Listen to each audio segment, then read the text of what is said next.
Welcome to Connection Ministries Summer Friendship Gathering Training Series for Volunteer. This episode describes the role of the friendship group volunteer.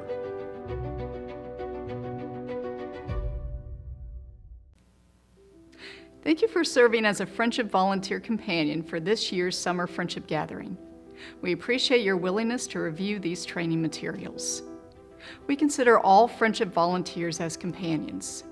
Friendship companions are anyone who will engage in building Christian community with our friends with disabilities. Companions include the volunteers who lead the Bible studies, small groups, and even the friendship leadership teams. It is our hope that new volunteers will also want to be part of your gathering and experience the joy of being a companion. We use this language to put ourselves on an even plane with our friends with disabilities. We use this terminology for both the weekly friendship groups and the summer friendship gatherings.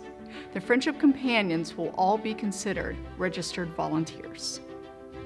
Volunteer companions will all need to complete the participation and volunteer registration application and authorization for criminal background screen. Anyone who will interact with our friends with disabilities by participating in the event sessions needs to complete the registration process as a registered volunteer. The companion registration includes a criminal background screen completed prior to the event and paid for by Connection Ministries. For this reason, last-minute walk-in volunteers can only serve in support volunteer roles.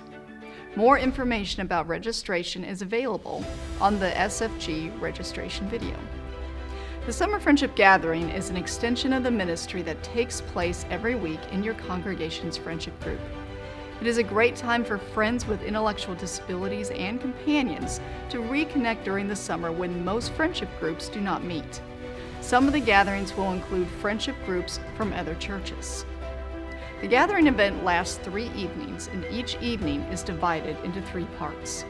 Days 1 and 2 includes a fellowship meal, worship time with a large group lesson, and small group discussions. Day 3, following the friendship meal, there is a service or craft project and a closing worship service. It is our vision that your church works towards being an authentic faith community that reaches out, shares the good news of Jesus Christ, and embraces people with intellectual disabilities, their families, and direct support staff, with everyone growing together in their relationship with Christ. Together, we can use these 3 evenings to strengthen relationships with everyone. This includes the families and direct support staff of our friends with disabilities. We may be the best image they have of Christians. A great way for kindling these relationships is to begin each evening with a fellowship meal. It will be important for the friendship group companions and leaders who have established relationships with our friends with disabilities to be at the event in time to greet their friends. They should be available near the registration table 30 minutes before the start of the meal to welcome guests as they arrive. Show hospitality to everyone, including the friends with disabilities, families, and direct support staff. The registration table will be ready to receive guests at 5:30 p.m. It will be important for the friendship group companions and leaders who have established relationships with our friends with disabilities to be near the registration area in time to greet their friends with disabilities.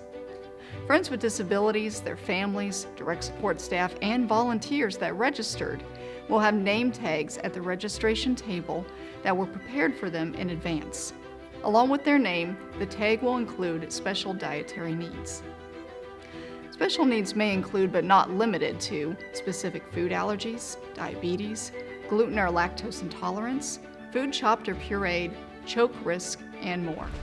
It will be important for volunteer companions and the volunteers serving the meal to look at each name tag and be sure each person's special dietary needs are accommodated. Connection Ministries will provide the gathering leadership team with a list of participants with special dietary needs in advance of the event. Meal groups who do their best to accommodate these special needs and notify Connection Ministries for help if needed. The menu items for our participants should not be spicy. Avoid beans, gassy vegetables, or fibrous starches. Foods that can cause choking should not be considered for the menu. These foods can include hot dogs, raw vegetables, nuts and seeds, chunks of meat or cheese, whole grapes, hard, gooey, or sticky candy, popcorn, chunks of peanut butter, and marshmallows. Guests who do not register in advance can be registered that evening by the registration team. Be sure to make them feel welcome, help the registration team complete the application, and make them a name tag before dinner that includes their dietary needs. The necessary forms will be available at the registration table. Family members and direct support staff should be required to stay for the event. They need to be available during the time our friends with disabilities are being checked in. The information on the application about their disability, dietary needs, photo, and liability releases are needed for a safe event. The registration teams need to notify the food service team for any special dietary needs for people who register the day of the event. Again, it will be important for volunteer companions and the volunteers serving the meal to look at each name tag and be sure each person's special dietary needs are accommodated.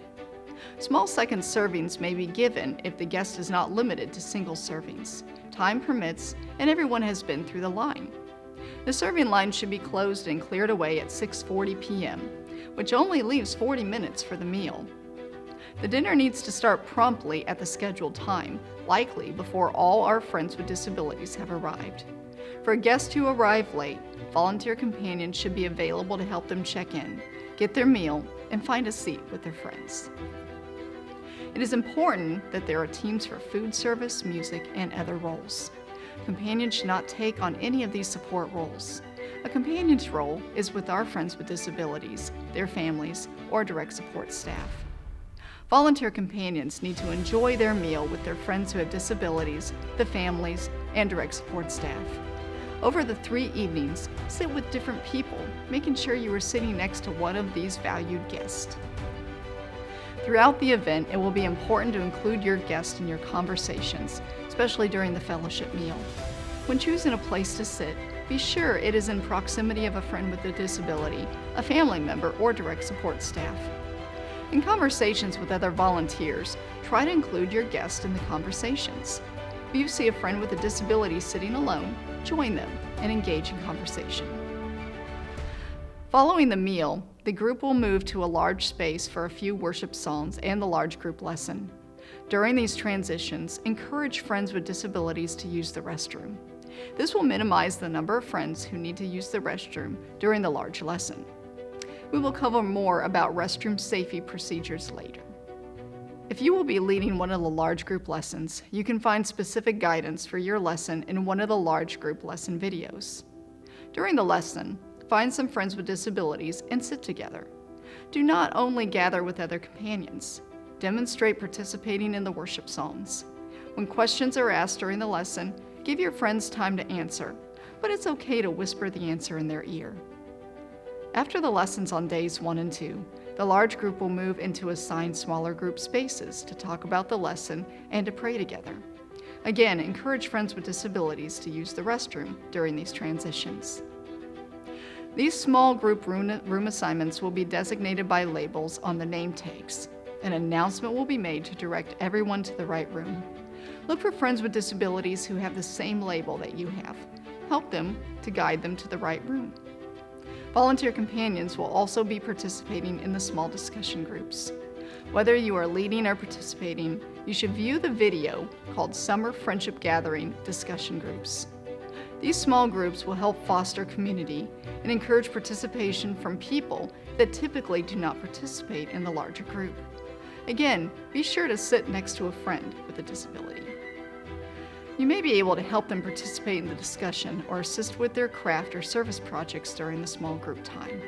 Be sure to review the video for service and craft projects. On day 1, at the end of the discussion group time, collect everyone's name tag and discussion booklet and put them in the table bin. The name tags will be back on the registration table when everyone arrives for day 2, and their booklets will be in their table bin. On day 2, at the end of the discussion group time, again, collect everyone's name tag, but everyone can take home their discussion booklet.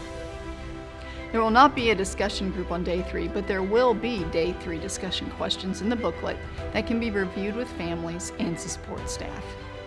Following the discussion groups, everyone will gather again in the large group space for announcements and ascending prayer. As everyone leaves on day one, our friends with disabilities, their families, direct support staff, and registered volunteers will pick up their event t-shirt. These t-shirts should be worn on days 2 and 3. Remind our friends with disabilities to try and keep their shirt clean. On day 3, there will not be a large group lesson or small group discussions. Instead, we will come together for a large group photo with everyone wearing their event t-shirts. After the photo session, some gatherings may do a group service project. The evening will end with a worship service. The worship service message will be the day 3 Bible lesson. Each friendship group should have established safety procedures. In Connection Ministries guidelines, we recommend friendship groups' safety procedures include the Rule of 3 during friendship group activities and the summer friendship gathering. The Rule of 3 stipulates that a volunteer should never be alone with a friend with a disability without the presence of a third person. Ideally, the third person should be a family member or support staff. Support staff are paid to remain with our friends with disabilities when they are in the community. It is our recommendation that they should be required to stay when the group is together. The third person can also be another volunteer or another friend with a disability. It can also mean that the volunteer in person with a disability can be visually seen by others. This rule is followed for restroom breaks. During transitions, more people will be using the restrooms, which makes it easier to have at least 3 people in the restroom. During sessions, it may be necessary for 2 people to go to the restroom with a friend with a disability. If the person does not need assistance, or there are not 3 people, the person going to the restroom with them may stand in the doorway. Throughout the event, volunteer companions should be looking for ways to assist their friends with disabilities. If someone asks to use the restroom or gets up to use the restroom, be sure to go with them, and always follow the Rule of 3. The role of the companion will be important for building Christian community. Through the Holy Spirit, we need to be a living image of the hands and feet of Jesus. For some of our guests, we may leave the best glimpse into the heart of Jesus they have ever seen. You are encouraged to review the notes for this video. The links to this document can be found on the Connection Ministries website next to this training video. Thank you for your willingness to be a companion at this year's Summer Friendship Gathering. If you have any questions or need information, you can email us at connect@connection-ministries.org or call our office at 317-646-5067. If you would like to provide financial support for the Summer Friendship Gatherings, you can give online at connectionministries.org.